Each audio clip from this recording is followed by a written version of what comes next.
ভাত খাবলৈ হ'লে এই বেজিটো দিবলগীয়া হয় দেই। ভাত খাবানে সুধি কোন ভাত খাবানে নাই? মাম খাবানে নাই? অঁ মাম এই আপেলে ভাত খুৱাই আছে। বেছি নাখায় বাৰু কেইটামান মানে দিনততো নাখায়েই, মই চাইডলৈ গুচি যাওঁ আকৌ। আৰু এই বেজিটো লৈ লওঁ, এই বেজিটো দিলে মানে তাৰ ভয় কৰে, তেতিয়া ভাত খাব মানে ভাত কেইটামান খায়, নহ'লে খোৱাবই নোৱাৰি, নহ'লে নাখায়েই।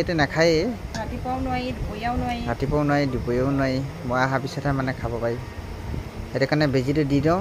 তাইহে আকৌ বাপেকক কৈ চাবচোন, মোকহে কয় যে ভাত খাবনে নাই, নুচুবা সেইটো নুচুবা। তাইক কি কয় মাক কৈ দিয়াচোন ভাত খাবনে নাই, কৈ দিয়া। দিয়া মোক এটা বেজি দি দিয়া। মাক এটা বেজি দি দিয়া, মাক বেজি দি দিয়া।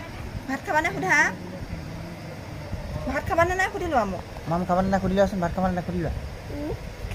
ভাত খাম পাপাক সোধাই শুনা নাই বৰকৈ কোৱা। মিছা কৈ দিয়া, জোৰছে কৈ দিয়া। ভাত খাবানে বেজি দিম নহ'লে কৈ দিয়া।